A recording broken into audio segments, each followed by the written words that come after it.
Eu tenho que perguntar, né? Quanto tempo eu tenho? Meu Deus. Senão, minha esposa me frita. Gente, eu estou muito contente aqui com vocês. Parece que foi um momento nostálgico. Quando entrei com o pastor Novaes, Jussara, culto e música. Falei, meu Deus, eu fui lá atrás. Foi algo assim muito legal. Meu primeiro ministério foi lá em Santo Aleixo, perto de um distrito de Magé. E aquelas aulas, olha, sustentou um tempo no púlpito ali, viu? Porque a gente foi ali garimpar algo muito especial e a gente, vou te falar, foi muito gostoso. Então, o pastor Novaes foi meu professor de História do Cristianismo. Então, eu estou muito contente, muito feliz de estar aqui com vocês, compartilhando, porque a gente vai lá atrás, né? E lembra, meu Deus, faz alguns anos, né? Alguns anos que a gente saiu do seminário. E quanta coisa, gente, eu vou lhe dizer, eu não sei, todos talvez digam isso, né? Mas eu acho que foi o melhor momento do seminário naquela época. Foi muito legal, foi muito gostoso, aprendi muito, vivenciei muitas coisas ali, né? Sou contemporâneo também do Júnior, Josué Valando Júnior, né? Nós éramos da igreja de Tauá, e o Júnior também, é uma galera nossa que estava ali, olha, nossa, meu Deus, muita gente. A gente vai lá atrás, lembrando de Deus preparando a gente, e hoje a gente está aqui, né, de uma forma muito especial para falar sobre família, compartilhar com família. A minha vida com família, ela começa antes do seminário. Eu primeiro fui esposo, pai, para depois eu me tornar pastor, para depois eu me tornar liderando a igreja. Então, a primeira coisa que eu aprendi foi a ser pai. Na realidade, eu precisava aprender, porque eu perdi o meu com 12 anos, né? E então eu precisava aprender o que significava ser pai. Então, eu queria apresentar um pouquinho, quero então desde já agradecer a confiança de todos que não nos conheciam, que não nos conhecem, que Deus fale ao seu coração, que Ele me use para que possa atingir o objetivo de um tema tão relevante, tão muito especial. Carente que estamos de viver uma vida parecida com Jesus. Mas vamos lá, quero apresentar minha família. Cadê? Ela está aí? Eu mandei 2 fotos, será que chegou? A gente, isso. Essa aqui é Rebeca. A Cristina, no dia 27 de dezembro, né, há 32 anos atrás, a Cris estava sem dinheiro e precisava me dar um presente. E ela me deu, no dia do meu aniversário, a Rebeca. E a Rebeca é um presente de Deus, nasceu nesse dia, e hoje a gente está sempre comemorando aniversário juntos, é algo assim muito especial. Aquele rapaz lá é o noivo, vai casar agora dia 8 de junho, demorou um pouco, né? 32 anos eu orando, Senhor, misericórdia, né? Manda alguém, Senhor. E a nossa família é muito colada, você talvez escute um pouquinho a respeito disso. Então, a Rebeca é o nosso doce e realmente ela é alguém muito especial, parecida muito com a mãe também, né? Nós temos 38 anos de casado, tá, pessoal? 38 anos de casado, graças a Deus. E ai de mim, se Deus não tivesse colocado, de vez em quando vocês vão ver eu me emocionar, eu sou muito assim mesmo.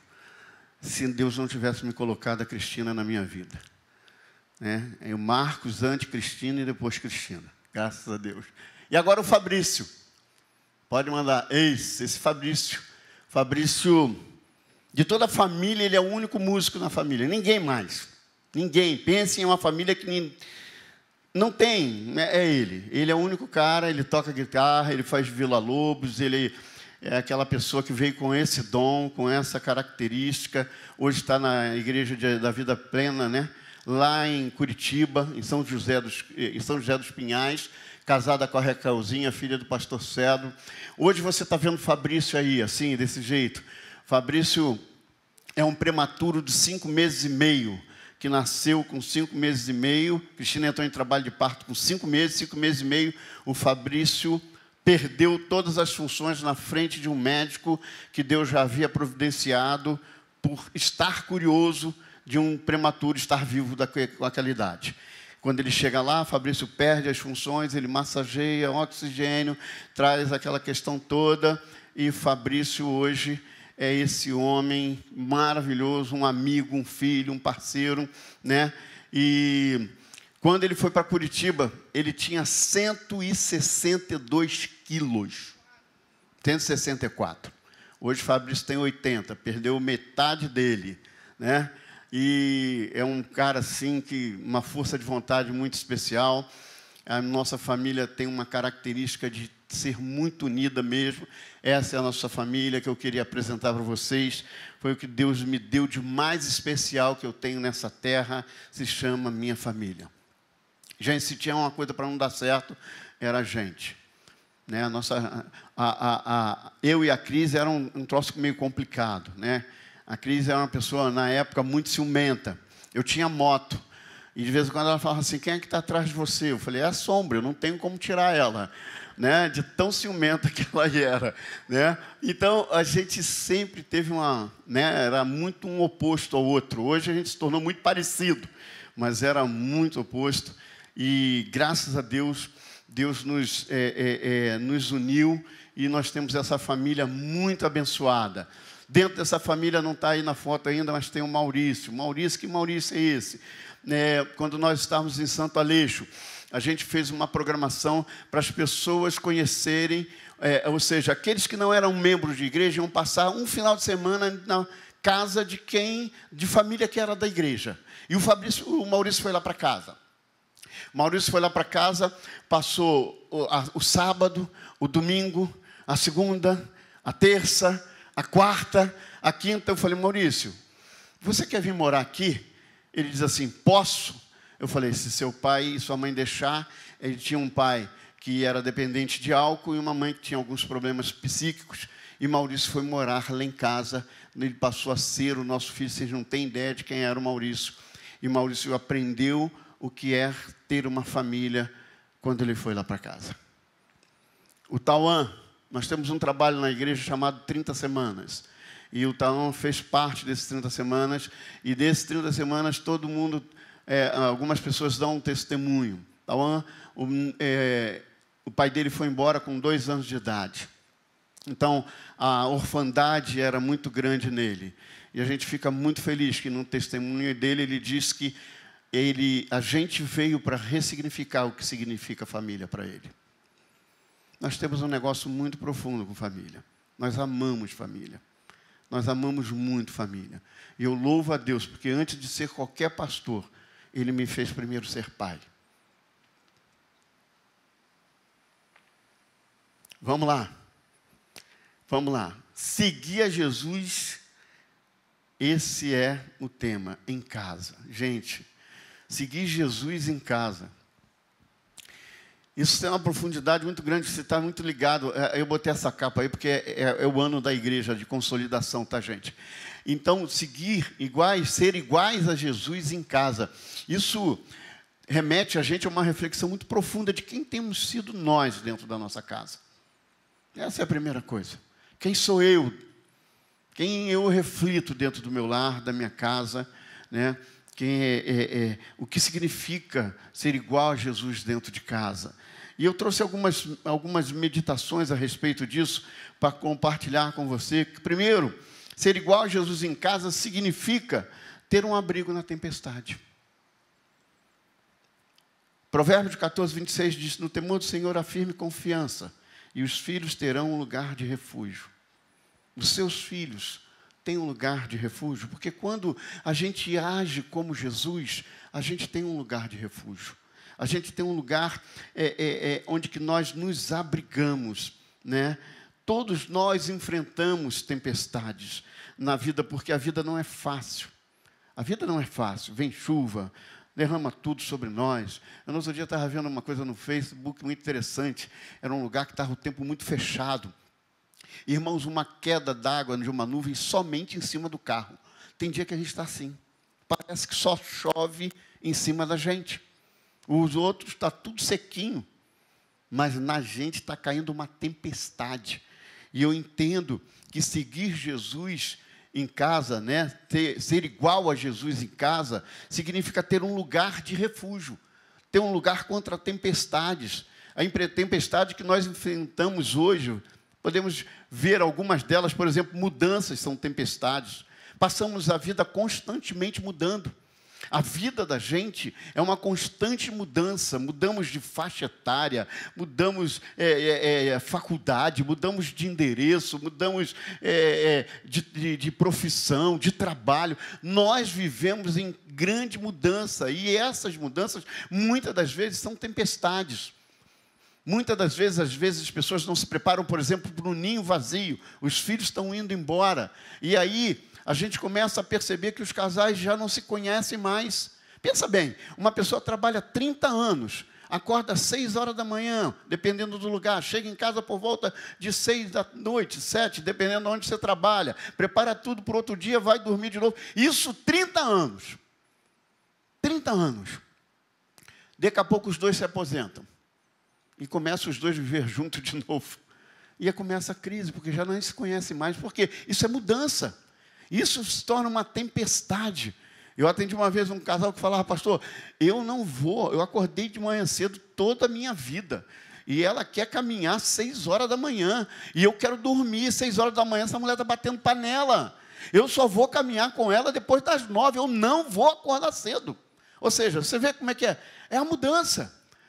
Nós estamos em constante mudança. E mudança significa tempestade. E a gente precisa encontrar dentro do nosso lar um lugar para esse refúgio dessa tempestade. Fracasso também são tempestades, né? Você não será sempre um vencedor na vida. As pessoas pregam muito hoje, você vai vencer, você vai conquistar. Não estou dizendo que você não vai fazer isso, não. Mas, gente, a gente não ganha sempre, não. Né? Galera do futebol aí que diga, né? Não ganha sempre. Às vezes perde mais do que ganha. Mas essa é a realidade. Essa história de que você vai ganhar sempre, isso é ilusão.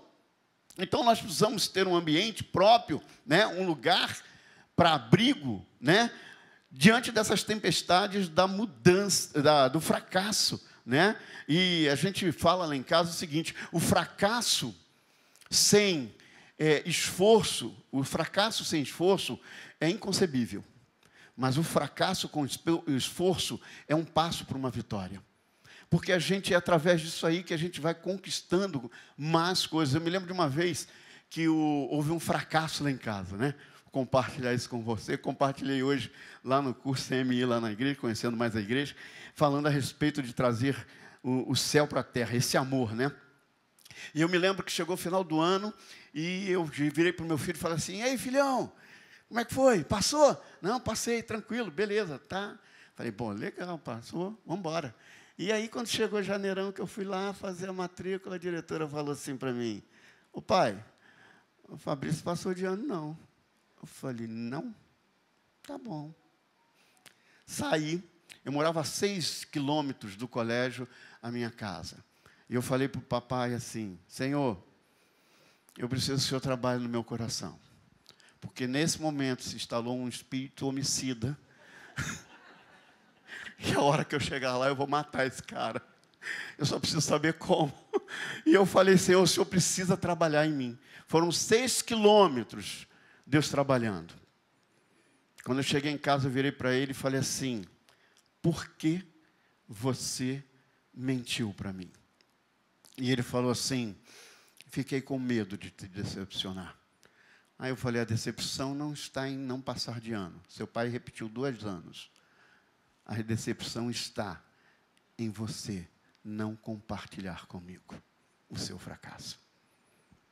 Se afasta um pouquinho do pai, me dá um tempo, que eu preciso pensar o que eu vou fazer com a sua vida. E fui orando, e Deus trabalhou no meu coração, e lá eu conheci a região. Falei, a partir de hoje, porque é colégio particular, tá, irmão? Eu falei, a partir de hoje você vai estudar no colégio público. E botei ele num colégio municipal. 6 meses, Fabrício estudando naquele lugar. Fabrício chegou para mim e falou, pelo amor de Deus, ninguém quer nada naquele colégio. Eu falei, é? Aprendeu? E aí, no outro semestre, a gente conversou. Eu botei Fabrício de novo no colégio particular e, graças a Deus, nunca mais a coisa se repetiu. Por quê? Porque eu precisei aprender que na minha casa precisa ser um lugar à prova de tempestade, um abrigo na época dos fracassos. É isso que Jesus faz. Quando a gente vive Jesus em casa, Ele faz com que a gente entenda que o fracasso é uma etapa apenas. Um passo para a próxima vitória, para a próxima conquista. Então, é assim que a gente foi aprendendo, né? Outro, rejeição, né? Só para falar a respeito do ponto que eu falei antes, Eclesiastes 4, 9 e 10, melhor é serem dois do que um, porque tem melhor paga do seu trabalho. Pois se caírem, um levantará o seu companheiro, mas ai do que estiver só, pois caindo não haverá quem levante. Se eu não estivesse ali, se Jesus não tivesse me dado esse direcionamento, eu não seria aquela pessoa que levantaria meu filho. E graças a Deus, hoje ele é um funcionário da Bosch lá em Curitiba, trabalhando com a Raquelzinha e agora sonhando em ter o seu primeiro filho. Tá? Rejeição é uma outra tempestade. Né? Quem é que já não passou, por exemplo, por um desmanche de namoro, onde que você se sentiu rejeitado? A gente tem um negócio muito legal lá em casa com a Rebeca e tal. Eu me lembro que a Rebeca chegou uma vez para mim e falou assim: pai, eu estou tão sem jeito de desmanchar o namoro com fulano. O senhor faz para mim? Eu falei: faço, filha. Amigão, perdeu, mané. A Rebeca namorou muito pouco mesmo, mas, né, eu fiquei feliz da vida. Eu falei: deixa que eu faço isso, filha, por você. Olha só, vai ser um sacrifício. Então, rejeição, quem é que nunca passou por uma tempestade de rejeição? Nós vemos isso constantemente no 30 Semanas. 30 Semanas trabalha, é um projeto que trabalha com restauração do relacionamento com o pai, consigo mesmo e com o próximo. Quantas pessoas se sentem rejeitadas em casa? Então, a casa, quando a gente vive Jesus em casa, a casa passa a ser um lugar de abrigo. Ela faça um abrigo de tempestades. Nós precisamos de um abrigo contra a tempestade quando as pessoas nos diminuem ou nos rejeitam. O lar foi criado para significar segurança. E quando nós vivemos como Jesus, o nosso lar se torna um lugar seguro. Né? Acidente também é uma tempestade. Temos um casal lá, o Glauber. O Glauber, ele namorava uma pessoa há muito tempo atrás. Ele hoje é casado com a Gisele. E por causa desse relacionamento, tinha um ex-namorado. E esse cara foi pelas costas e deu um tiro nele. E acabou que ele ficou paraplégico, né? Um acidente. A casa, o lar precisa ser um lugar para as tempestades do acidente. Nossa vida, muitas das vezes, temos um acidente ou outro. Nada acontece como nós sonhamos. No meio do processo, muitos acidentes acontecem e a casa precisa ser uma tempestade, um abrigo para essa tempestade. Seguindo, ser igual a Jesus em casa significa ter um centro de aprendizado para a vida. Que na sua mocidade os nossos filhos sejam como plantas viçosas e que as nossas filhas sejam como colunas que enfeitam a frente de um palácio. A minha filha, ela enfeita o palácio da minha casa. Como é muito especial ter isso na vida da gente. E a gente sabe o quanto é difícil a gente que não só cuidar de rebanho, mas não perder a nossa família dentro da igreja. Eu louvo a Deus, porque a minha família sempre esteve em primeiro lugar na minha casa. Há uns dias atrás, uma pessoa me ligou e falou assim: pastor, eu preciso que o senhor me atenda muito. Era uma segunda-feira, e sabe que segunda-feira é folga de pastor. Pastor, meu casamento vai para o ralo, tem que ser hoje, tem que ser hoje. Eu falei: não tem que ser hoje. Hoje eu não te atendo amanhã. E quando chegou no outro dia de manhã, ou no outro dia à tarde, que aquele casal chegou lá, e a gente conversando, uma das queixas da mulher era: ele não tem tempo para mim. Eu falei: filhão, está entendendo por que eu não vim na segunda-feira? Eu venho, você fica sorrindo, mas a Cristina fica com uma cara desse tamanho para mim. Então é melhor ela rindo e você chorando, do que ela chorando e você rindo, porque com ela eu vou dormir todos os dias. E ele entendeu. Eu falei: você precisa dar tempo. Você precisa dar tempo para a sua esposa. Então, é isso que a gente fala. O lar tem que ser um aprendizado. Tudo que a minha filha e o meu filho aprenderam sobre amor, sobre família, aprenderam comigo e com a Cristina. Eles não aprenderam no livrinho, na história, alguém contando. Eles aprenderam vendo. Eles sabem o que é o amor de um homem pela mulher e de uma mulher pelo homem. Porque eles viram em nós essa... Por quê? Porque não entendemos que precisávamos ver isso para que eles compreendessem o que significa isso. E isso é muito especial. Geralmente pensamos que os pais devem ensinar os filhos, mas estou aprendendo até hoje também com os meus filhos. A Bíblia, às vezes, compara o lar a um jardim. Lar é lugar onde as pessoas crescem, o jardim de crescimento das pessoas. Lá nós crescemos. Crescemos eu, crescemos Cristina, crescemos Fabrício, crescemos Rebeca, nós crescemos naquele lugar. Quando nós vivemos Jesus, a nossa casa é um jardim, onde que a gente cresce junto, é um centro de aprendizado. Efésios 6:4, pais, não tratem os seus filhos de tal maneira que eles fiquem irritados. Ao contrário, você deve criar com disciplina, de acordo com o ensinamento cristão. Nós precisamos entender o que isso significa. Sabe, o nosso lar precisa ser um centro de aprendizado completo. Lá eles precisam aprender todas as coisas. Nós temos um curso lá na igreja que nós damos, chamando Educando Filho à Maneira de Deus. Nós estamos vendo os pais totalmente perdidos, sem saber o que fazer, de que forma fazer. Uma parte da educação diz para ser assim, é livre, o outro diz para ser assado, o outro diz assim, e os pais dizem, e aí, o que eu faço? De que forma eu educo? Eu falei, não, vamos trazer isso. Educando filho à maneira de Deus. E como eles têm aprendido? Como eles têm aprendido a respeitar, a valorizar, a ter padrão moral. Gente, olha, é muito especial quando a gente se envolve com isso, porque a gente cresce e a gente vê o quanto nossos filhos crescem diante dessa palavra. A palavra disciplina, ela vem de discípulo, de discipulado. Então, é aprender.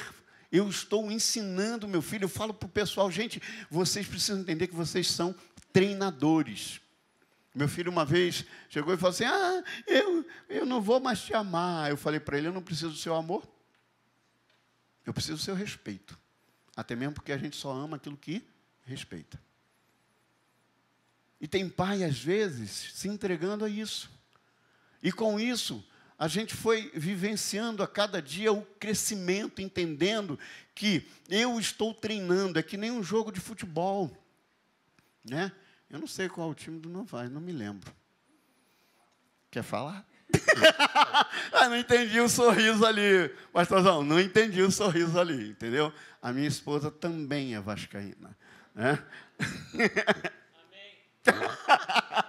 Mas é aquele negócio, quando você está ali, por exemplo, vamos mudar de jogo, vamos falar basquete, né? O cara arremessa ali 200 cestas, toda hora ali, pá, pá, pá.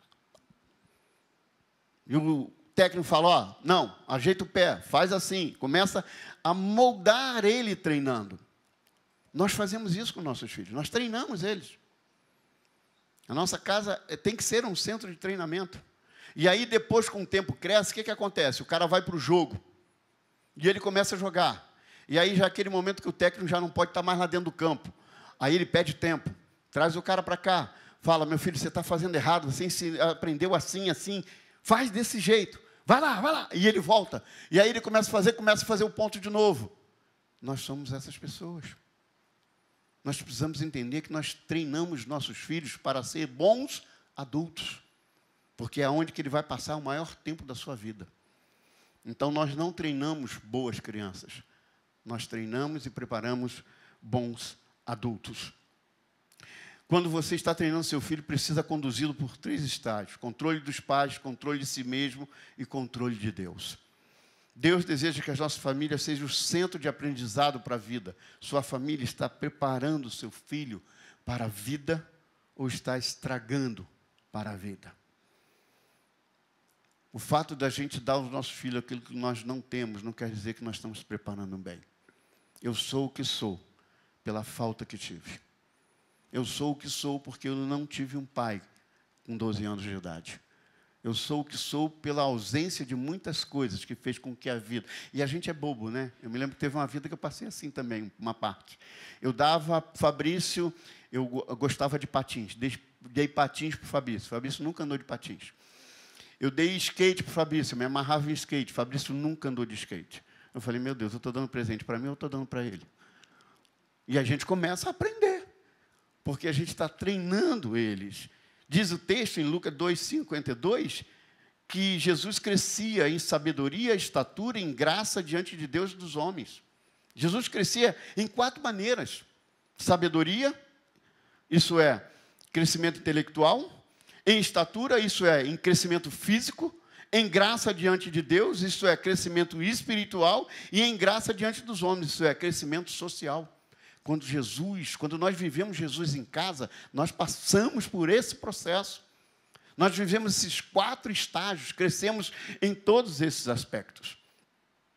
Nós aprendemos muito com nossas famílias. Em síntese, existem 4 bases para a vida. E você não pode deixar seu filho sair sem essas bases que nós acabamos de falar. Relacionamento saudável é um deles. Relacionamento saudável. Caráter verdadeiro. Muito do que você é, e você basicamente herdou dos seus pais. Quem são os nossos filhos? Se eu estou vendo alguma coisa errada, é porque a Cris vivia falando, meu Deus, mas é igualzinho a você. É porque está se espelhando em mim. Se talvez você não esteja gostando, é porque talvez você não esteja vivendo como Jesus dentro de casa. E é preciso resgatar isso. Valores sólidos. Pense acerca de todas as coisas que aprendemos em casa. Respeito, trabalho, sexo, tempo, dinheiro. Sobre sexo eu preciso fazer uma parte aqui rapidinho. A primeira vez que o Fabrício chegou para a Cristina e falou assim, como é que eu vim? Aquelas perguntas que deixam todo mundo embaraçado, porque vem quanto menos espera. Aí a Cris falou, e agora? Ele não está aqui?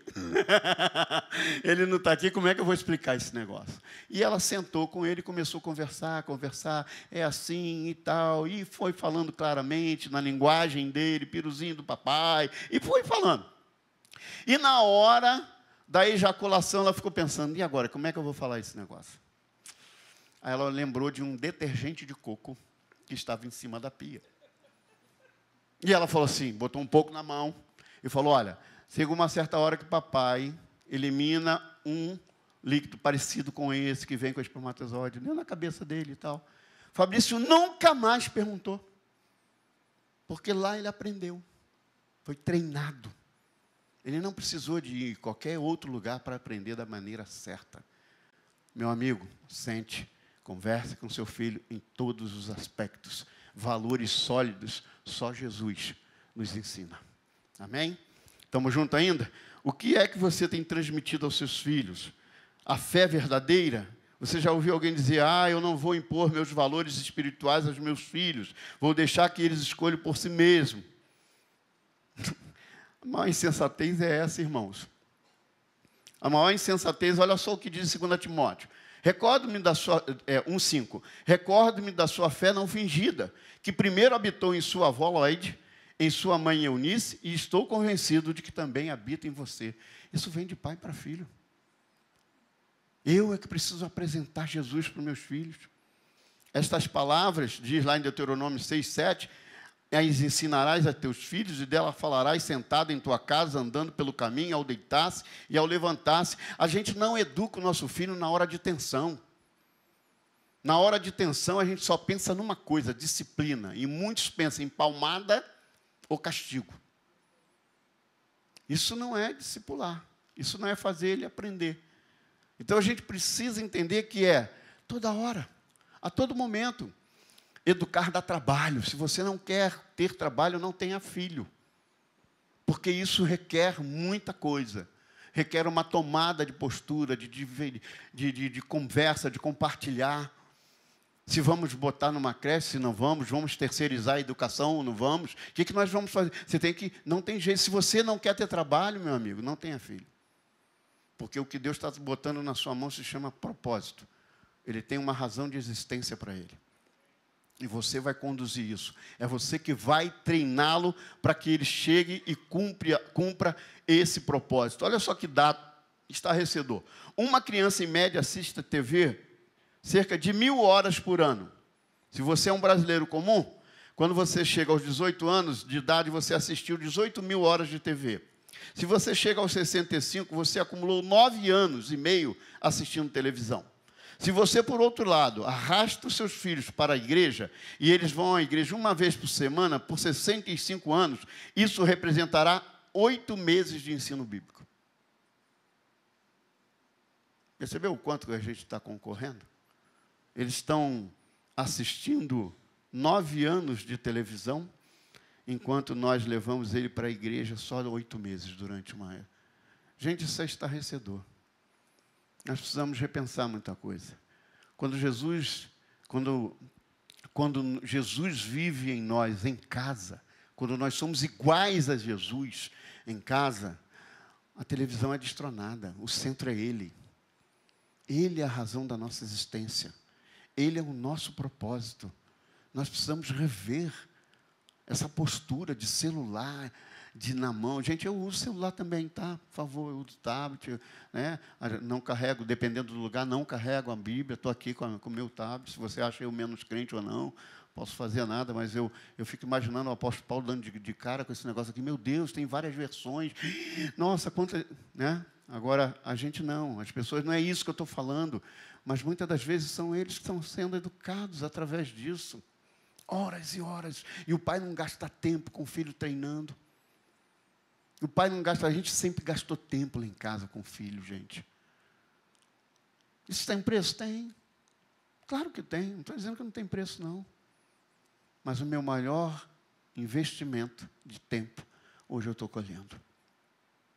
Hoje eu tenho 2 filhos na presença do Senhor, servem ao Senhor, estão um bem casado, o outro estão indo casando bem, e eu não me arrependo nem um dia sequer do tempo que eu gastei com eles.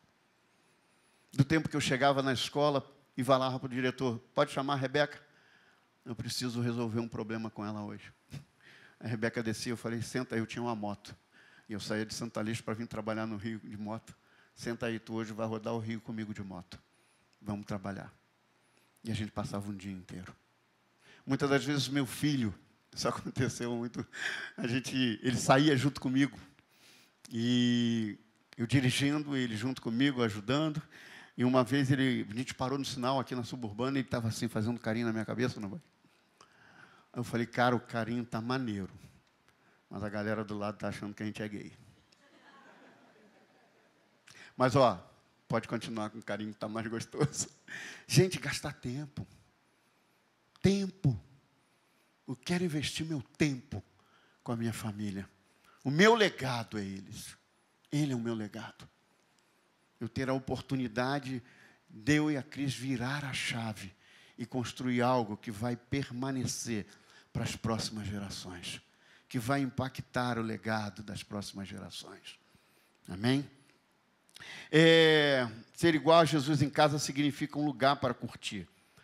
Salmos 127, 3, 5. Os filhos são presente de Deus eterno. Eles são de Deus eterno. Eles são uma verdadeira bênção. Os filhos que o homem tem na sua mocidade são como flechas na mão de um soldado. Feliz o homem que tem muitas dessas aljavas. A casa tem que ser um lugar para curtir. Se tem um lugar que eu gosto de voltar, é para a minha casa.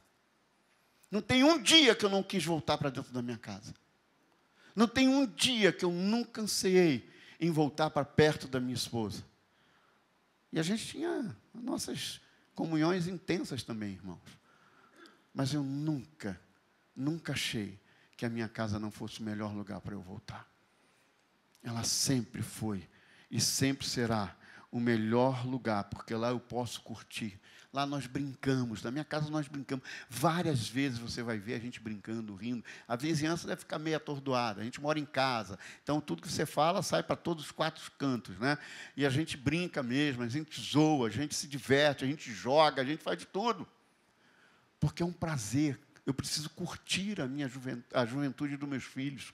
Muitas das vezes, uma vez eu estava lá em casa, e aí a minha filha, quando o Fabrício era, né, massa, né, bastante massa, ela pulou em cima do Fabrício. E aí, eu, olhando aquilo, a Cristina foi e pulou em cima da Rebeca, que ficou por cima do Fabrício. Eu falei, eu vou acabar de amassar o resto. E ali a gente brinca, é brincar. É rir, é curtir, gente.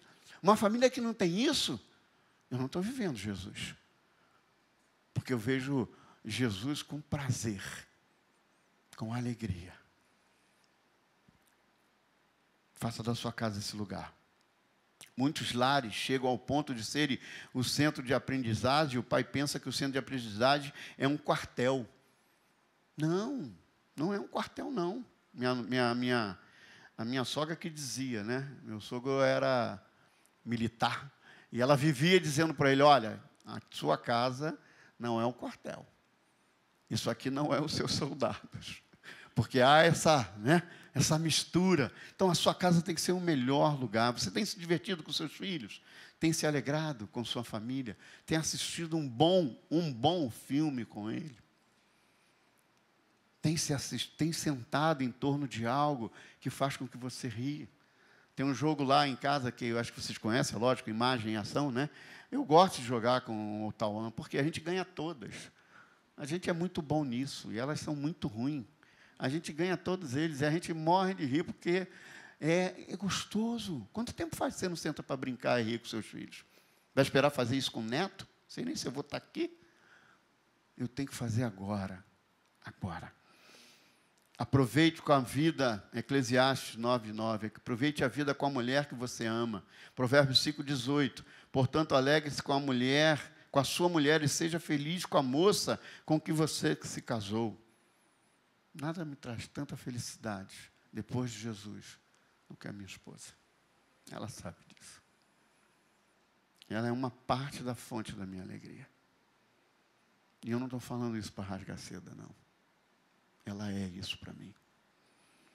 Se você não se diverte com seus filhos, não fique surpreso quando eles crescerem e eles não procurarem em vir mais visitá-los. Criança quer estar onde elas possam se divertir. Meu filho não vem mais. Por que não vem? Para terminar, ser igual a Jesus em casa significa aprendermos a servir a Deus e as pessoas.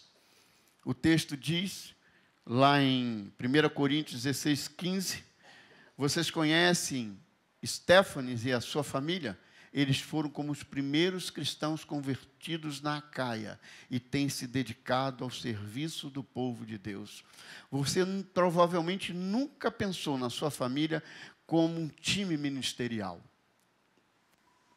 que trabalha junto a serviço de Deus. Mas isso vai unir. A minha família, quando nós estávamos em Santa Aleixo, era uma coisa de doido. A Cristina cuidava da parte de adoração, Fabrício tocava, a Rebeca dançava, fazia coreografia, e a gente fazia de tudo. A igreja, quando não é grande, sabe como é que é, né? Como isso trouxe unidade, ministério. A minha família é uma família ministerial. A Cris tem um trabalho com mulheres. Meu filho trabalha lá na parte da adoração. A minha filha trabalha no 30 Semanas com a gente. Ela canta. Nós fazemos parte de uma família ministerial. E é bom servir, não só isso, mas as pessoas também. O grande alvo da família é ser usada como uma torre de lançamento para o ministério do reino de Deus. Como é que isso pode ser feito? Ajudando o serviço e as outros crentes. A base mais importante para a unidade, a alegria e a harmonia na família pode ser encontrada nesse próximo verso, em Atos 16:34. Alegrou-se muito com toda a sua casa por ter crido em Deus. Jesus na minha casa foi uma grande diferença. Foi um virar de chave. Foi um virar de chave. Ali eu aprendi a ser família. Por isso que eu não podia ir para o seminário antes de ser casado, antes de ter filho, antes de ser pai. Porque eu não podia perder no meio do processo. Eu primeiro fui tudo isso. Para depois a gente poder cuidar de alguém. Você tem uma família imperfeita. Porque você não é uma pessoa perfeita. Você também é imperfeito. ter Jesus dentro de casa, acompanhar Jesus, viver como Jesus, não quer dizer que nós vamos ser perfeitos. Mas significa que a nossa família vai ter um ressignificado muito grande. É como uma igreja. Se você alguns dias encontrar uma igreja perfeita, eu falei isso hoje. Se você procura uma igreja perfeita, não é a igreja da esperança, vá para outra. Aqui nós não somos perfeitos. Aqui a gente procura seguir Jesus. Aqui a gente procura viver Jesus. E a coisa mais especial é eu poder ter levado meus filhos ao encontro com Cristo. Foi as almas mais preciosas que a gente ganhou. Muitas das vezes, eu descia do púlpito da minha igreja, sentava com meus filhos e perguntava para ele, olhando para eles, papai mentiu lá? Eu falei alguma coisa que não vivo aqui dentro. As primeiras pessoas que eu preciso convencer não são vocês. Vocês vão viver com a minha imagem, mas ela sabe quem sou eu. É ela que eu preciso convencer, não são vocês. Eu louvo a Deus, porque temos procurado viver Jesus dentro daquela casa. E o meu desejo é que todos nós venhamos a viver, vivamos Jesus no nosso dia a dia. É fácil? Não. É impossível? Não. É um passo de cada vez, um dia de cada vez, como nós falamos no 30 Semanas. A cada dia, somos uma melhor versão de nós mesmos. Você pode ficar em pé? Quero orar com você.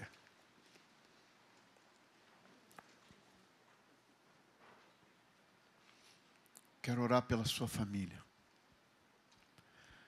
para que você possa assumir um compromisso de viver intensamente Jesus dentro dela. Tudo que eu colho hoje, todo o legado que eu sei que vou deixar, é legado de pessoas, de que a gente conseguiu tocar, porque elas viram Jesus em nós. Pai, muito obrigado pelo privilégio de estarmos aqui e podermos mostrar o que Tu tem feito em nossa família. Deus, eu Te louvo, eu glorifico o Teu nome, porque, Senhor, sem Jesus dentro da minha casa, e sem vivermos Ele dentro de casa, nós não seríamos o que somos. Nós somos por causa da Tua graça. Tu olhou para nós e teve uma compaixão tão grande, que nos ensinou, teve um grande trabalho, como Tu investiu tempo em nós, Senhor, para que nós pudéssemos ser o que somos hoje. E eu Te louvo, porque nada disso seria possível sem o Teu grande amor. Obrigado pelo meu filho Fabrício, pela minha filha Rebeca, pela minha esposa Cris, pelo meu genro Tauan e pela minha nora Raquel. Pai, agora eu Te peço em nome do Senhor Jesus, que o Teu Espírito Santo promova nessa conferência de família um agito, um rebuliço em casa, de maneira que possamos viver Jesus dentro de casa, dia a dia, a toda hora. É a minha oração, em nome de Jesus. Amém. Podeis assentar. Deus te abençoe.